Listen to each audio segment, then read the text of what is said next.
I just tried the menu of the Korean national team and it's totally my style. 2026년 2월 이탈리아 밀라노 올림픽 역사상 가장 화제가 된 음식은 파스타도 아니었고 트러플도 아니었습니다. 한국의 갈비찜이었습니다. 그것도 도시락에 담긴 갈비찜이었습니다.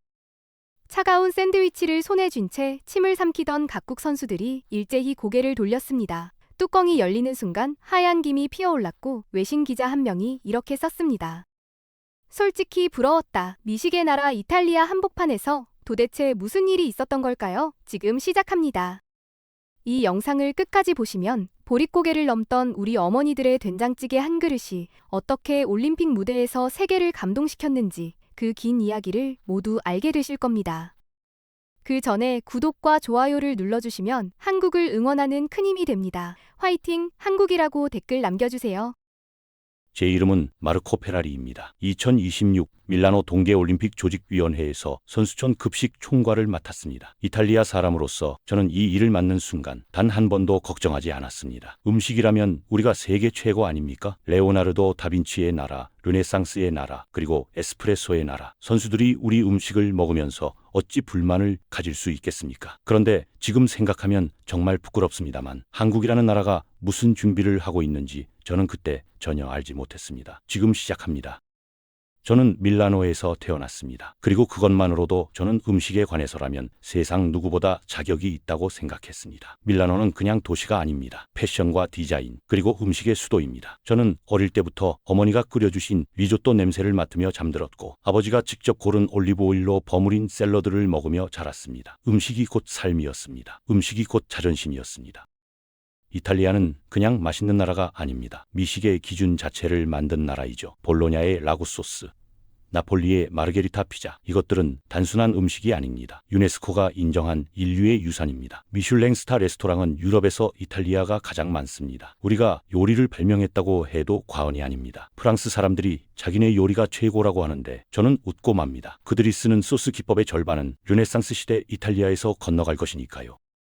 그러니 2026년 올림픽 선수촌 급식 총괄로 제가 임명됐을 때 저는 단 1초도 망설이지 않았습니다. 오히려 당연하다고 생각했습니다. 이 일을 맡을 사람이 이탈리아 사람이 아니면 누가 되겠습니까? 임명 소식을 들은 동료들도 다들 이렇게 말했습니다. 마르코, 이번 올림픽 선수들은 운이 좋네. 역대 최고의 올림픽 밥상이 차려지겠어. 저도 그렇게 생각했습니다. 아니, 그것은 생각이 아니라 확신이었습니다. 조직위 첫 회의에서 누군가 물었습니다. 메뉴를 얼마나 준비해야 할까요? 저는 테이블에 기대며 여유 있게 답했습니다. 20가지면 됩니다. 우리는 양으로 승부하는 나라가 아닙니다. 음식의 질 하나로 세계를 압도하는 나라이죠. 회의실에서 고개를 끄덕이는 소리가 들렸습니다. 당연한 말을 했으니까요. 적어도 그때는 그렇게 생각했습니다. 한국이라는 나라에 대해서는 솔직히 별 관심이 없었어요. 물론 삼성 전화기는 씁니다. 하지만 음식이요. 저는 한 번은 팀원에게 이렇게 말했습니다. 김치는 냄새가 너무 강하잖아. 선수촌에서 그걸 먹으면 옆 사람이 민폐 아니겠어. 팀원들이 웃었고 저도 웃었습니다. 농담이 아니었습니다. 진심이었습니다. 지금 그 말을 떠올리면 낯이 뜨겁습니다. 그때 저는 한국이 이미 반년 전부터 밀라노 현지 사정을 답사하고 이탈리아에서 구할 수 없는 식재료를 한국에서 미리 주문해두고 있었다는 사실을 전혀 몰랐습니다. 우리가 메뉴 20가지를 고민하는 동안 그들은 이미 다른 차원에서 움직이고 있었습니다. 그때 저는 몰랐습니다. 내가 그토록 자신만만해하던 이탈리아의 밥상이 이 올림픽에서 아무도 기억하지 않게 될 것이라는 사실을. 제가 처음 한국 음식을 먹은 날을 아직도 기억합니다. 동료가 억지로 끌고 간 밀라노의 한국 식당이었죠. 문을 여는 순간 저는 본능적으로 한 발짝 물러섰습니다. 냄새 때문이었습니다. 뭔가 발효된 것들이 한꺼번에 달려드는 그 냄새. 저는 동료 귀에 대고 속삭였습니다. 여기 환기가 안 되는 거야? 동료가 웃었지만 저는 진심이었습니다. 그날 나온 음식이 비빔밥이었습니다. 생긴 건 알록달록했습니다. 그런데 설명을 들으니 황당했죠. 그냥 다 넣고 비벼 먹는 겁니다. 저는 직원에게 물었어요. 섞기 전에 먹으면 안 되나요? 직원이 당황한 얼굴로 그게 이 음식의 방식이라고 했습니다. 저는 속으로 생각했습니다. 파스타를 삶다가 귀찮아서 그냥 한 그릇에 다 때려 넣은 것과 뭐가 다른 거지? 음식 철학이 있는 건지 그냥 편의주의인 건지. 김치는 더 충격이었습니다. 배추를 고춧가루에 버무려서 땅에 묻어놨다가 꺼내 먹는다고? 이탈리아에도 숙성 음식은 있습니다. 24개월짜리 파르미지아노, 36개월짜리 프로슈토. 하지만 그것들은 세월이 지날수록 품격이 생깁니다. 그런데 김치는 솔직히 말씀드리겠습니다. 저한테는 그냥 냄새 강한 반찬이었습니다. 저는 그날 반쯤 남긴 김치를 접시 가장자리로 밀어놓으며 생각했습니다. 이걸 올림픽 선수촌에서 내놓으면 절반은 식욕을 잃겠다. 그 생각은 제 준비의 기준이 됐습니다. 저는 선수촌 메뉴에서 아시아 음식을 의도적으로 걷어냈습니다. 젓가락도 비치하지 않기로 했습니다. 명분은 그럴듯했습니다. 보편적인 입맛을 기준으로 한다. 하지만 솔직히 말하면 그냥 제 입맛이 기준이었습니다. 이탈리아 사람의 입맛이 곧 세계의 기준이라고 믿었습니다. 저는 그게 오만이라는 생각조차 하지 않았습니다. 당연한 일이라고 생각했습니다. 한국 측에서 자체 급식 지원팀을 꾸린다는 소식을 들은 건 개막 2달 전이었죠. 36명 파견에 22억 원 예산이라는 말을 들었을 때 저는 피식 웃었습니다. 팀원에게 말했습니다. 자국 음식이 그리우면 한국 식당 가면 되잖아. 밀라노에도 한국 식당 있잖아. 팀원이 뭔가 말하려다가 입을 다물었습니다. 지금 생각하면 그 팀원은 알고 있었을 거예요. 내가 얼마나 틀렸는지를. 그로부터 2달 후 밀라노 선수촌 식당에서 각국 선수들이 고개를 돌린 방향은 이탈리아 음식 쪽이 아니었습니다. 새벽부터 만들어 온 보온백에 담긴 한국 도시락 쪽이었어. 저는 그 장면을 직접 목격했습니다. 차가운 포카치아를 손에 든 각국 선수들이 한국 선수들의 도시락을 보고 있는 눈빛을, 그 눈빛에는 딱 하나의 감정이 담겨 있었습니다. 부러움이었죠. 저는 그날 저녁 호텔 방에 돌아와 한참을 멍하니 앉아 있었습니다. 머릿속에서 10년 전 그 한국 식당 문을 열던 순간이 떠올랐습니다. 낯선 냄새에 한 발짝 물러섰던 그 순간이 내가 물러선 것은 냄새 때문이 아니었을지도 모른다는 생각이 들었습니다. 그냥 몰랐던 겁니다. 모르면서 안다고 착각했던 거죠. 개막 3달 전 저는 조직위 전체 회의에서 선수촌 식단 계획을 발표했습니다. 슬라이드 첫 장에 이런 문구를 넣었습니다. 밀라노가 세계의 입맛을 책임진다. 지금 생각하면 그 문구를 프린트해서 액자에 넣고 제 방에 걸어뒀어야 했습니다. 매일 아침 보면서 반성하라고요. 하지만 그때 저는 박소리를 들으며 흐뭇하게 웃고 있었습니다. 계획서를 펼치자 위원들의 눈이 반짝였습니다. 트러플, 시칠리아 해채소, 에밀리아 로마냐 치즈. 저는 마치 미슐랭 심사위원 앞에서 메뉴를 설명하는 셰프처럼 열변을 토했습니다. 그러다 한 위원이 손을 들었습니다. 2018년 평창올림픽에서는 메뉴가 400가지였다고 하던데 저희는 몇 가지나 준비하시는 건가요? 저는 잠깐 멈췄다가 여유롭게 웃으며 답했습니다. 20가지입니다. 회의실이 잠시 조용해졌습니다. 저는 그 침묵을 경외감으로 받아들였습니다. 지금은 압니다. 그게 경악이었다는 걸. 400가지 대 20가지. 이 숫자를 나란히 놓고 보면 누가 봐도 이상합니다. 그런데 저는 전혀 이상하지 않았습니다. 오히려 이렇게 생각했습니다. 우리 20가지가 저쪽 400가지보다 훨씬 낫다. 20가지를 완벽하게 만들면 되는 거 아닌가. 정말입니다. 저는 그 계산이 완벽하게 맞다고 믿었습니다. 지금 제 아내한테 이 얘기를 하면 10분은 비웃습니다. 한국 측에서 자체 급식팀을 꾸린다는 소식을 들은 건 개막 2달 전이었습니다. 처음엔 귀엽다고 생각했습니다. 그 음식이 그리운 거구나. 저도 해외 출장 가면 이탈리아 식당 찾아다닙니다. 이해합니다. 그런데 규모를 들으니 조금 달랐습니다. 36명에 22억 원이라고요? 저는 팀원에게 말했습니다. 저 돈으로 밀라노 최고급 레스토랑을 통째로 빌려도 남겠다. 팀원이 웃었습니다. 저도 웃었습니다. 시범 운영날 저는 완성된 메뉴를 테이블에 늘어놓고 팔짱을 낀 채 자원봉사자들의 반응을 기다렸습니다. 반응은 좋았습니다. 맛있어요. 훌륭해요. 역시 이탈리아네요. 저는 속으로 생각했습니다. 그럼 그렇지. 그런데 한 자원봉사자가 수줍게 물었습니다. 저 혹시 따뜻한 밥 같은 건 없나요? 저는 눈썹을 치켜 올렸습니다. 밥이요? 리조또가 있습니다. 그 자원봉사자는 예 하고는 리조또를 가져갔습니다. 저는 그 일을 금방 잊어버렸습니다. 잊지 말았어야 했는데. 개막 사흘 전 한국 급식팀이 밀라노에 도착했다는 보고를 받았습니다. 저는 무심코 물었습니다. 뭘 가져왔대? 팀원이 목록을 읽어 내려갔습니다. 갈비찜용 고기 700kg, 된장, 고추장, 멸치, 깻잎, 발열팩이 내장된 특수 도시락 용기. 저는 멈칫했습니다. 발열팩이요? 도시락에 발열팩을요? 저는 피식 웃었습니다. 야전 군인도 아니고 도시락에 발열팩이라니. 그때 저는 그게 천재적인 발명이라는 걸 몰랐습니다. 그리고 올림픽이 시작됐습니다. 저의 트러플과 시칠리아 채소가 기다리고 있는 선수촌 식당에서 처음 사흘간 선수들 사이에 가장 많이 오간 말은 이거였습니다. 한국 선수들 저거 뭐야? 저는 그 말을 전해 듣고 처음엔 별 생각이 없었습니다. 그런데 나흘째 되던 날 저는 직접 식당에 나가봤습니다. 그리고 제 눈으로 봤습니다. 차가운 포카치아를 손에 들고 한국 도시락 쪽을 바라보는 각국 선수들을. 저는 그 자리에서 트러플 얘기를 꺼낼 수가 없었습니다.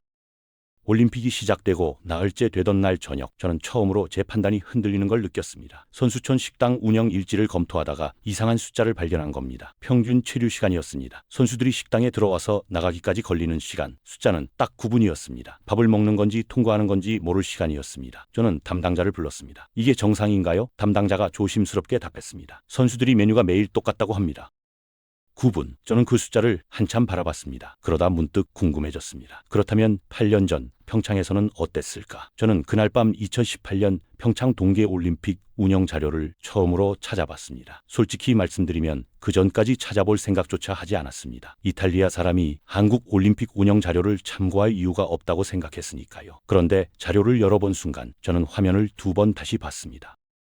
메뉴가 420가지였습니다. 420가지. 저는 잠시 제가 숫자를 잘못 읽은 줄 알았습니다. 42가지가 아니라 420가지. 24시간 운영. 하루 식자재 사용량 20톤. 저는 계산기를 꺼냈습니다. 우리 메뉴 20가지와 420가지. 배율이 21배입니다. 이게 말이 됩니까? 저는 멍하니 앉아서 숫자를 다시 세어봤습니다. 420. 맞습니다. 420이었습니다. 더 충격적인 건 그 다음이었습니다. 평창 올림픽 당시 선수들의 식당 평균 체류 시간 자료도 있었습니다. 52분이었습니다. 52분 대 9분. 저는 이 두 숫자를 나란히 노트에 적어봤습니다. 마치 범죄 현장의 증거처럼. 선수들이 평창 식당에서는 52분을 머물렀는데 밀라노 식당에서는 9분 만에 나갔습니다. 이건 음식 평가가 아닙니다. 이건 심판입니다. 숫자가 내린 심판입니다. 자료를 더 읽어 내려갔습니다. 당시 쇼트트랙 국가대표 선수가 인터뷰에서 한 말이 있었습니다. 외국 선수들이 식당에 계속 왔다. 한국 선수인 우리보다 더 자주 왔다. 또 다른 선수는 이렇게 말했습니다. 음식이 너무 다양하고 맛있어서 선수들이 살이 쪘다. 저는 이 문장을 읽다가 잠깐 웃음이 나왔습니다. 웃기고 싶어서 웃은 게 아니라 너무 부끄러워서 나온 웃음이었습니다. 살이 쪘다고요? 올림픽 선수가 선수촌 밥이 맛있어서 살이 쪘다고요?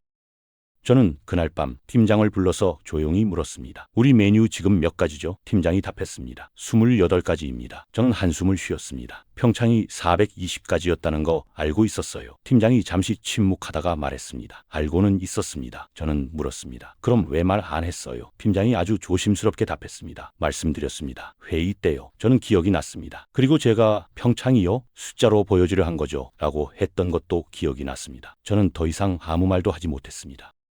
다음날 아침 저는 한국급식지원팀이 운영하는 센터 쪽으로 걸어갔습니다. 멀찌감쳐서 바라봤습니다. 새벽 5시가 넘은 시각이었는데 불이 환하게 켜져 있었습니다. 커다란 솥에서 김이 올라오고 있었고 조리사들이 쉬지 않고 움직이고 있었습니다. 저는 그 장면을 한참 바라봤습니다. 그들은 밀라노의 새벽에 갈비찜을 끓이고 있었습니다. 이탈리아 땅에서 한국 음식을 위해 새벽부터 불을 떼고 있었습니다. 저는 그 자리에서 발길이 떨어지지 않았습니다. 저 사람들은 언제부터 저러고 있었을까? 저는 뒤늦게 알았습니다. 그들은 올림픽이 시작되기 전부터, 아니 올림픽 개막 5달 전 9월부터 이 준비를 시작했다는 걸. 이탈리아 현지 식재료 수급이 어려운 품목들은 한국에서 2-3달 전에 미리 발주해 뒀다는 걸. 저는 그제야 22억 원이라는 숫자가 달리 보이기 시작했습니다. 그건 과시가 아니었습니다. 그건 준비였습니다. 그날 밤 저는 보고서 한 장을 썼습니다. 제목은 이랬습니다. 선수촌 메뉴 다양성 확대 방안 검토. 저는 그 보고서를 조직 위에 올렸습니다. 지금 와서 고백하자면 그 보고서를 쓰면서 손이 좀 떨렸습니다. 내가 틀렸다는 걸 인정하는 문서였으니까요. 하지만 더 솔직하게 말하면 그 보고서는 이미 너무 늦은 것이었습니다. 올림픽 둘째 날이었습니다. 저는 선수촌 식당을 직접 순시하러 나갔습니다. 모든 게 계획대로 돌아가고 있는지 확인하기 위해서였습니다. 식당 안은 깔끔했고 메뉴판은 단정했고 서빙 직원들은 유니폼을 잘 쳐입고 있었습니다. 저는 만족스러웠습니다. 그런데 식당을 한 바퀴 돌다가 뭔가 이상한 걸 발견했습니다. 한쪽 구석에 유독 사람이 많이 모여 있었습니다. 일부 선수들이 자기 자리를 놔두고 그쪽을 향해 고개를 빼고 있었습니다. 저는 가까이 다가갔습니다. 냄새가 먼저 왔습니다. 뭔가 뜨겁고 달콤하고 짭조름한 냄새였습니다. 고기가 양념에 졸아드는 냄새였습니다. 한국 선수단이 도시락을 열고 있었습니다. 뚜껑이 하나씩 열릴 때마다 하얀 김이 피어올랐습니다. 2월의 차가운 선수촌 식당 안에서 그 김은 유독 선명하게 보였습니다. 저는 그 장면을 보는 순간 직감적으로 알았습니다. 오늘 이 식당에서 가장 주목받는 음식은 내가 준비한 게 아니구나. 각국 선수들의 반응은 즉각적이었습니다. 차가운 포카치아를 손에 든 채 멈춰서는 선수, 샌드위치를 테이블에 내려놓고 코를 킁킁거리는 선수, 심지어 한 선수는 한국 선수 옆자리로 슬쩍 이동해 앉더니 도시락을 가리키며 엄지를 들어 보였습니다. 한국 선수가 웃으며 뭔가를 건네줬습니다. 나중에 안 일이지만 그게 갈비찜이었습니다. 그 외국 선수는 한 입 먹더니 눈이 커졌습니다. 그리고 주변 팀원들을 불렀습니다. 먹어봐 이거. 외신에서도 반응이 나오기 시작했습니다. 올림픽 취재를 나온 기자 한 명이 이런 문장을 썼습니다. 한국 선수들이 도시락 뚜껑을 여는 순간 선수촌 식당의 공기가 바뀌었다. 솔직히 부러웠다. 그 기사가 소셜미디어에 퍼졌습니다. 댓글에는 이런 말들이 달렸습니다. 한국은 올림픽을 전쟁처럼 준비한다. 저게 선수 지원의 차원이 다른 것이다. 저는 그 기사를 읽으면서 처음에는 기분이 좋지 않았습니다. 우리 식당 이야기가 아니었으니까요. 하지만 곧 다른 감정이 밀려왔습니다. 저게 맞는 말이구나. 사흘째 되던 날 쇼트트랙 대표팀 선수가 인터뷰에서 이런 말을 했습니다. 선수촌 식당 메뉴가 매일 똑같아서 많이 물리는데 저희는 한식 도시락이 있으니까 괜찮아요. 그 인터뷰가 퍼지면서 다른 나라 선수들 사이에서 반응이 나왔습니다. 한국은 자기네 셰프가 따로 있어 도시락을 매일 배달해준다고? 일부 선수들은 진심으로 부러워했고 일부는 자국 올림픽위원회에 항의했다는 말도 들렸습니다. 나는 왜 이런 게 없냐고요.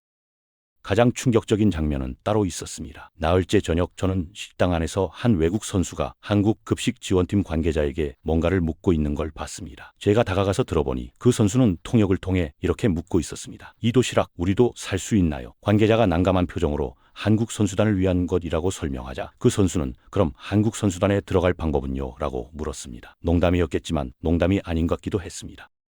저는 그날 저녁 선수촌을 나서면서 조용히 생각했습니다. 음식이 이렇게 강력한 외교가 될 수 있구나. 아무 말도 하지 않고 깃발도 들지 않고 그냥 도시락 뚜껑 하나를 열었을 뿐인데 전 세계 선수들이 고개를 돌렸습니다. 저는 이탈리아 음식의 힘을 믿어 의심치 않았습니다. 그런데 지금 이 순간 그 믿음이 처음으로 흔들렸습니다. 흔들린 게 아니라 솔직히 말하면 무너졌습니다. 제가 한국 급식 지원팀 책임자를 처음 만난 건 올림픽 개막 일주일 후였습니다. 저는 그때까지도 솔직히 좀 자존심이 상해 있었습니다. 우리 식당을 제쳐두고 도시락이 화제가 됐다는 사실이 영 불편했습니다. 하지만 억지로라도 인사는 해야겠다 싶어 급식 지원 센터를 찾아갔습니다. 문을 열자마자 뜨거운 김이 확 밀려왔습니다. 된장 냄새, 고기 굽는 냄새, 그리고 갓 지은 쌀밥 냄새. 저는 그 냄새 앞에서 또 한 발짝 물러섰습니다. 하지만 이번엔 10년 전과 달랐습니다. 불편해서 물러선 게 아니라 압도돼서 물러선 것이었습니다. 책임자는 조용한 사람이었습니다. 과장도 없었고 자랑도 없었습니다. 저는 몇 가지를 물어봤습니다. 언제부터 준비했냐고요? 그가 답했습니다. 작년 9월에 사전 답사를 했습니다. 저는 잠깐 멈췄습니다. 9월이면 올림픽 개막 5달 전입니다. 저는 그 시점에 뭘 하고 있었나 생각해봤습니다. 아마 다른 행사 기획을 하고 있었을 겁니다. 올림픽 음식 준비는 2달 전쯤 본격적으로 시작했으니까요. 저는 괜히 창피해서 다음 질문으로 넘어갔습니다. 식재료는 어떻게 조달했나요? 그가 답했습니다. 이탈리아 현지에서 구하기 어려운 것들은 2-3달 전에 한국에서 미리 주문해서 가져왔습니다. 저는 물었습니다. 어떤 게 그렇게 미리 준비가 필요했나요? 그가 잠깐 생각하다가 답했습니다.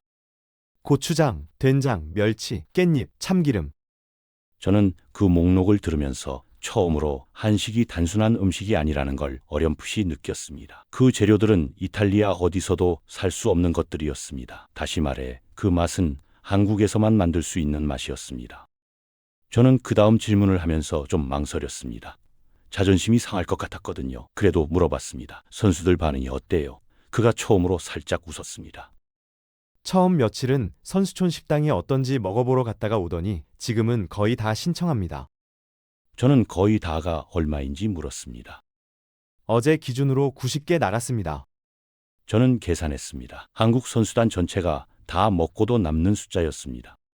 그러다 제 눈에 이상한 물건이 들어왔습니다. 도시락 용기였는데 일반 도시락이 아니었습니다. 아래에 뭔가 별도 공간이 있었습니다. 저는 물었습니다. 이게 뭔가요? 그가 설명했습니다. 발열 도시락입니다. 아래 칸에 발열팩을 넣고 물을 부으면 화학 반응으로 열이 발생해서 위에 있는 음식이 뜨겁게 데워집니다. 저는 잠시 그 물건을 바라봤습니다. 불도 없이 전자레인지도 없이 어디서든 뜨거운 밥을 먹을 수 있다는 뜻이었습니다. 저는 물었습니다. 이게 이번에 처음 쓰는 건가요? 그가 답했습니다. 네, 이번 올림픽에 처음 도입했습니다. 저는 그 발열 도시락을 손에 들고 한참을 봤습니다. 선수들은 경기 일정이 불규칙합니다. 훈련이 끝나는 시간도 제각각입니다. 식당이 열려 있을 때 못 오는 경우도 많습니다. 그럴 때 차갑게 식은 밥을 먹어야 했던 선수들이 이 발열팩 하나로 언제 어디서든 뜨거운 밥을 먹을 수 있게 됐습니다. 생각해보면 간단한 아이디어입니다. 하지만 그 간단한 아이디어를 누군가 진심으로 고민했다는 뜻이기도 합니다. 선수들이 어떤 상황에 놓이는지를, 그들이 무엇을 필요로 하는지를.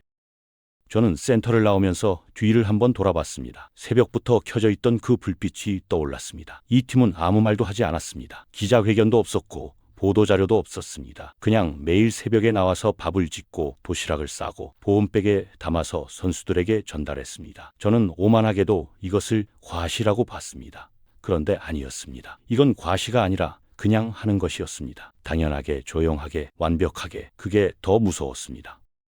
저는 그날 센터를 다녀온 후 혼자 숫자를 정리해봤습니다. 22억 원, 36명, 3개 도시, 매일 점심과 저녁, 하루 200개의 도시락, 대회 기간 사용될 고기만 700kg. 저는 이 숫자들을 종이에 나란히 써놓고 한참을 바라봤습니다. 처음엔 이 숫자들이 그냥 숫자였습니다. 그런데 오래 바라볼수록 이 숫자들이 다른 무언가로 보이기 시작했습니다. 이건 예산이 아니었습니다. 이건 의지였습니다. 700kg, 고기가 무슨 의미인지 아십니까? 저는 케이터링 업계에 있는 사람이라 대충 감이 옵니다. 올림픽 기간 17일 동안 매일 고기 반찬을 2가지씩 넣는다고 가정했을 때 선수 한 명당 하루에 필요한 고기 양을 역산해보면 한 끼도 빠짐없이 제대로 된 단백질을 챙겨주겠다는 계산이 나옵니다. 저는 우리 식단에서 단백질을 이렇게 세밀하게 따져본 적이 없었습니다. 부끄러운 고백입니다. 더 놀라운 건 도시락 구성이 종목별로 달랐다는 겁니다. 체중 관리가 중요한 피겨 선수 도시락은 양을 적게 담고 에너지 소모가 큰 봅슬레이와 스켈레톤 선수 도시락은 넉넉하게 담는다고 했습니다. 저는 그 말을 듣고 잠깐 말문이 막혔습니다. 우리 메뉴에는 그런 구분이 없었습니다. 모든 선수에게 같은 음식이 나왔습니다. 피겨 선수든 봅슬레이, 아이스키, 아이스하키 선수든 상관없이 저는 선수들이 각자의 체중과 에너지 소모에 맞는 식단을 필요로 한다는 생각체를 해본 적이 없었습니다.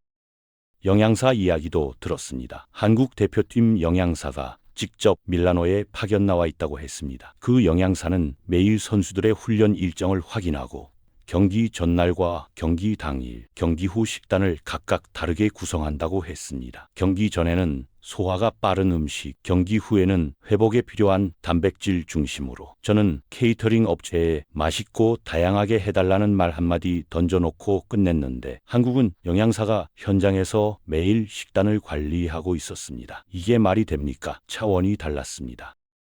22억 원이라는 숫자도 처음엔 크다고 생각했습니다. 하지만 계산해보면 생각이 달라집니다. 17일 동안 하루 200개 도시락이면 총 3,400개입니다. 22억 원을 3,400으로 나누면 도시락 한 개에 약 65만 원 꼴입니다. 잠깐, 이건 도시락 한 개의 가격이 아닙니다. 30여 명의 인건비와 3곳의 센터 운영비, 식재료 공수비용, 운반 비용이 다 포함된 숫자입니다. 그렇게 생각하면 오히려 적은 돈입니다. 저는 트러플 한 조각에 이보다 더 많은 돈을 썼습니다. 갑자기 부끄러워졌습니다. 저는 한국 급식팀 관계자에게 한 가지를 더 물었습니다. 가장 인기 있는 메뉴가 뭐냐고요? 그가 웃으며 답했습니다. 갈비찜이랑 제육볶음이요. 고기 반찬은 항상 먼저 떨어집니다. 설 연휴 때는 사골국이랑 전도 만들었습니다. 저는 멈췄습니다. 설요? 그가 답했습니다. 네, 한국 명절이 올림픽 기간과 겹쳤거든요. 선수들이 고향에 못 가니까 명절 음식이라도 챙겨주려고요. 저는 그 말을 듣는 순간 뭔가 가슴 언저리가 뭉클해지는 걸 느꼈습니다. 음식 이야기인데 왜 눈물이 나올 것 같지?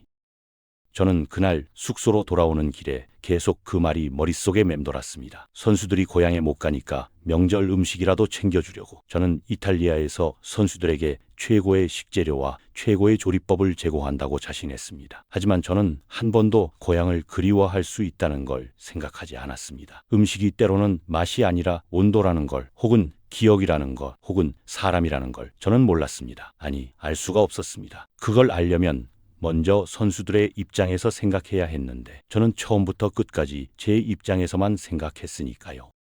올림픽 열흘째 되던 날 아침, 저는 책상 위에 2장의 종이를 나란히 놓았습니다. 하나는 제가 2달 전에 작성한 선수촌 식단 운영 보고서였고, 다른 하나는 전날 밤 직접 정리한 현황 메모였습니다. 두 종이를 번갈아 읽다가 저는 한동안 아무 말도 할 수가 없었습니다. 보고서에는 밀라노가 세계의 입맛을 책임진다라고 써 있었습니다. 메모에는 선수들 평균 식당 체류 시간 9분이라고 써 있었습니다. 이 두 문장이 같은 올림픽에서 나온 것이라는 사실이 믿기지 않았습니다. 저는 그날 오전 조직위 부위원장에게 전화를 걸었습니다. 보고를 드려야 할 것 같다고 했습니다. 부위원장은 무슨 보고냐고 물었습니다. 저는 잠깐 망설이다가 답했습니다. 식단 운영 전반에 대해 재검토가 필요한 것 같습니다. 전화 너머로 잠시 침묵이 흘렀습니다. 부위원장이 천천히 말했습니다. 지금 와서 뭘 어떻게 하려고요? 저는 그 말이 비난이 아니라는 걸 알았습니다.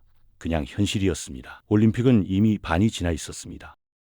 그래도 저는 보고서를 다시 썼습니다. 새로 쓴다기보다는 원래 보고서를 처음부터 끝까지 교정하는 작업이었습니다. 처음 버전의 제목은 밀라노 선수촌 식단 운영 계획 성과였습니다. 다시 쓴 버전의 제목은 선수촌 식단 운영 현황 및 개선 방향으로 바꿨습니다. 제목 하나를 바꾸는데 20분이 걸렸습니다. 내가 틀렸다는 걸 인정하는 제목이었으니까요. 손가락이 잘 움직이지 않았습니다. 보고서 본문 첫 문단에 저는 이렇게 썼습니다. 이번 대회 식단 운영에서 우리가 간과한 것은 음식의 기능적 측면만이 아니라 선수들의 정서적 필요였습니다. 쓰고 나서 읽어봤습니다. 딱딱하고 관료적인 문장이었습니다. 하지만 이게 제가 할 수 있는 가장 솔직한 표현이었습니다. 음식이 정서라는 걸, 음식이 기억이라는 거, 음식이 고향이라는 걸 공식 보고서에 쓸 수 있는 언어로 담으면 그렇게 되는 겁니다. 저는 그 문장을 지우지 않았습니다. 보고서를 제출하고 나서 저는 한국급식지원팀 책임자에게 연락을 했습니다. 특별한 이유가 있었던 게 아닙니다. 그냥 한 가지를 물어보고 싶었습니다. 처음부터 이렇게 할 생각이었나요? 그가 잠깐 생각하다가 답했습니다. 선수들이 최상의 컨디션을 유지해야 하니까요. 밥이 가장 기본이잖아요. 저는 그 말을 메모했습니다. 밥이 가장 기본이다. 저는 이 말을 최소한 10년 전에 들었어야 했습니다. 아니, 제가 먼저 알았어야 했습니다. 그 후로 저는 매일 아침 그 급식센터를 지나칠 때면 잠깐 발걸음을 늦췄습니다. 새벽 5시의 불빛이 그 솥에서 피어오르는 김이, 조리사들의 움직임이 달리 보였습니다. 처음엔 이상하다고 생각했던 그 풍경이 이제는 당연한 것처럼 느껴졌습니다. 아니, 당연한 게 아니라 이게 맞는 거였습니다. 맞는 것을 이제야 맞다고 인정하게 된 게 부끄러웠습니다. 하지만 이상하게도 그 부끄러움이 나쁘지 않았습니다. 뭔가를 배우고 있다는 느낌이었습니다. 대회 종료 이틀 전 저는 그 책임자에게 마지막으로 물었습니다. 다음 올림픽에서도 이렇게 할 건가요? 그가 당연하다는 듯이 답했습니다. 더 잘해야죠. 더 잘해야죠. 저는 그 말을 집으로 가져왔습니다. 이미 충분히 잘했는데 더 잘해야 한다고 말하는 사람. 저는 그동안 충분하다고 생각했던 것들이 떠올랐습니다. 20가지 메뉴, 트러플, 시칠리아 채소. 저는 그게 충분하다고 믿었습니다. 그리고 그것이 제 실패의 시작이었습니다. 올림픽 폐막식 전날 밤이었습니다. 저는 혼자 선수촌 식당에 앉아 있었습니다. 늦은 시간이라 선수들은 거의 없었습니다. 불은 절반쯤 꺼져 있었고 정리를 마친 테이블들이 조용했습니다. 저는 커피 한 잔을 앞에 놓고 식실 위를 되감아 봤습니다. 성공적인 대회였습니다. 경기는 훌륭했고 조직 운영도 큰 문제가 없었습니다. 그런데 제 안에서 뭔가가 계속 걸렸습니다. 뭔가 제대로 못했다는 감각이 떠나질 않았습니다. 그때 식당 한쪽 구석에서 소리가 났습니다. 한국 급식팀 조리사 2명이 마지막 정리를 하고 있었습니다. 내일 폐막식이니 그들도 오늘이 마지막 근무였습니다. 한 명이 커다란 솥을 닦고 있었고 다른 한 명은 남은 식재료를 상자에 담고 있었습니다. 저는 그들을 바라보다가 나도 모르게 자리에서 일어나 다가갔습니다. 그리고 서툰 영어로 말했습니다. 수고하셨습니다. 조리사가 고개를 들어 저를 봤습니다. 잠깐 놀란 표정이었습니다. 이탈리아 조직위 사람이 갑자기 와서 수고했다고 하니 당연한 반응이었습니다. 그가 웃으며 고맙다고 했습니다. 저는 그 자리에서 한 가지를 물었습니다. 17일 동안 매일 새벽 몇 시에 시작했어요. 그가 손가락을 폈습니다. 4시요. 새벽 4시. 저는 그 시각에 아직 자고 있었습니다. 그가 일어나 솥에 불을 올리는 시각에 저는 이탈리아 요리가 세계 최고라는 꿈을 꾸고 있었을 겁니다. 저는 그날 밤 오래 앉아 있었습니다. 빈 식당 안에서 저는 27일이 제게 뭘 가르쳐 줬는지 생각했습니다. 처음엔 단순하게 생각했습니다. 메뉴가 적었다. 다양성이 부족했다. 다음엔 더 많이 준비하자. 그런데 그렇게 단순한 게 아니었습니다. 문제는 숫자가 아니었습니다. 20가지가 아니라 400가지를 준비했어도 제 태도가 바뀌지 않았다면 결과는 같았을 겁니다. 저는 선수들이 무엇을 필요로 하는지 묻지 않았습니다. 처음부터 내가 안다고 생각했습니다.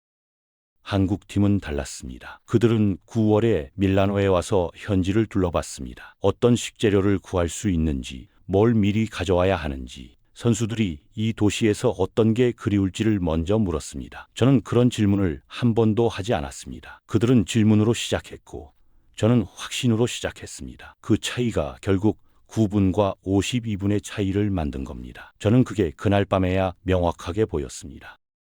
자리를 정리하고 나가려는 조리사를 저는 다시 불렀습니다. 갑자기 궁금해진 게 있었습니다. 제일 힘들었던 게 뭐예요? 그가 잠깐 생각하더니 웃으며 말했습니다. 갈비찜 양념이요. 여기서 파는 간장이 한국 거랑 맛이 달라서 비율을 계속 조정했어요. 한 열흘 걸렸어요.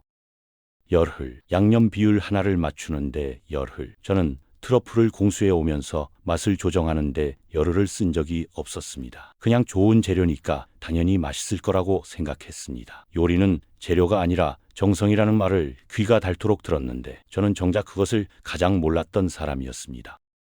그가 상자를 들고 식당을 나갔습니다. 저는 혼자 남았습니다. 불이 꺼진 식당은 조용했습니다. 저는 잠깐 눈을 감았습니다. 밀라노의 2월 새벽, 누군가는 어두운 부엌에서 간장 비율을 조정하고 있었습니다. 그 맛을 기억하는 누군가를 위해서 이름도 모르는 선수들이 고향 밥을 그리워할 것을 알았기 때문에 저는 그 마음이 뭔지 이제 조금은 알 것 같았습니다. 그리고 그 마음이 없었기 때문에 저는 이 올림픽에서 가장 중요한 것을 놓쳤습니다. 밀라노에서 돌아온 후 저는 한 가지가 계속 궁금했습니다. 도대체 한국은 왜 그렇게 하는 걸까? 22억 원을 쓰고 36명을 파견하고 새벽 4시에 불을 켜고 간장 비율을 열흘 동안 조정하는 그 집요함이 어디서 오는 건지 저는 케이터링 전문가로서 이 질문을 직업적으로 풀고 싶었습니다. 그래서 한국의 음식 문화를 처음으로 진지하게 찾아봤습니다. 그리고 제가 아무것도 몰랐다는 걸 깨달았습니다.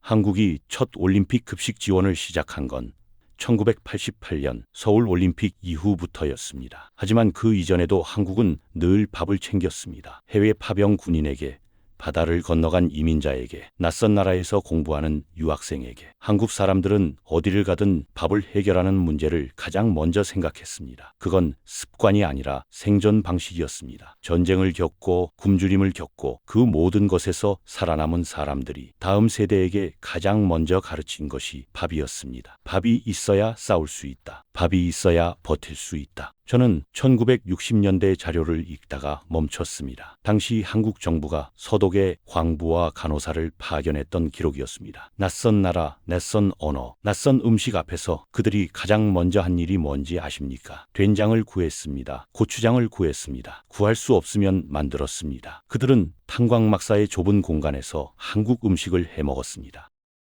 독일 음식이 나쁜 게 아니었습니다. 하지만 그 밥 한 그릇이 고향에서 수천 킬로미터 떨어진 곳에서 버티는 힘이었습니다. 밀라노 선수촌의 도시락이 바로 그 계보 위에 있었습니다.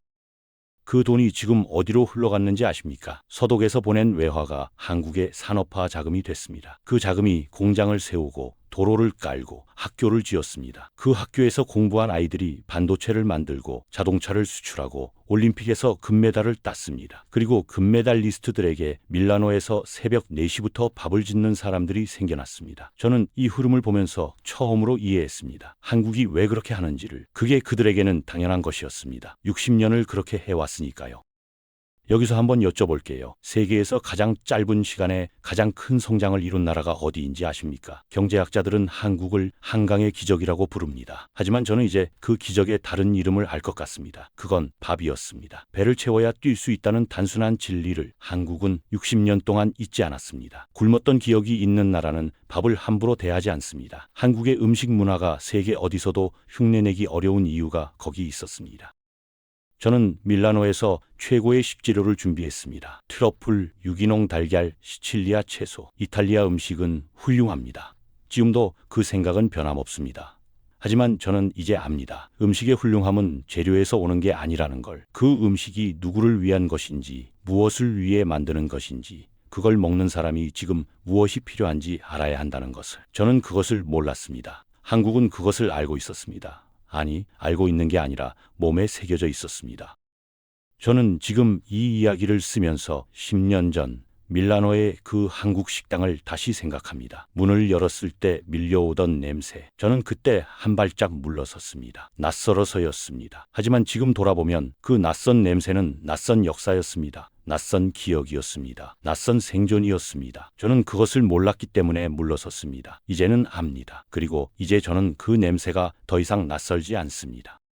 올림픽이 끝나고 6달이 지났습니다. 저는 지난달에 처음으로 한국 음식을 제대로 배워보겠다고 마음먹었습니다. 밀라노의 한국 식당이 아니라 서울에 직접 갔습니다. 케이터링 전문가로서의 출장이기도 했고, 솔직히 말하면 빚을 갚고 싶었습니다. 제가 그렇게 오래 무시했던 것에 대한 빚이요. 서울에서 저는 한 가정집 주방에 앉아 70대 할머니가 갈비찜을 만드는 걸 옆에서 지켜봤습니다. 할머니는 전날 밤부터 고기를 물에 담가뒀다고 했습니다. 핏물을 빼기 위해서요. 아침에 일어나 한번 데쳐내고 양념을 만들고 다시 졸여냈습니다. 총 시간이 16시간이었습니다. 저는 옆에서 지켜보다가 물었습니다. 이렇게 오래 걸리는 걸 왜 이 방식으로 만드나요? 할머니가 웃으며 답했습니다. 원래 이렇게 하는 거예요. 원래 이렇게 하는 거예요. 그 말이 가슴에 박혔습니다. 밀라노에서 간장 비율을 열흘 동안 조정했던 그 조리사가 떠올랐습니다. 그는 한국 본토의 맛을 이탈리아 땅에서 재현하기 위해 열흘을 썼습니다. 그게 대단한 노력이어서가 아니라 그냥 그게 맞는 방식이어서였을 겁니다. 원래 이렇게 하는 거니까. 저는 그 단순한 문장 안에 얼마나 깊은 것이 담겨 있는지 밀라노에서는 몰랐습니다. 서울에 와서야 조금 알 것 같았습니다.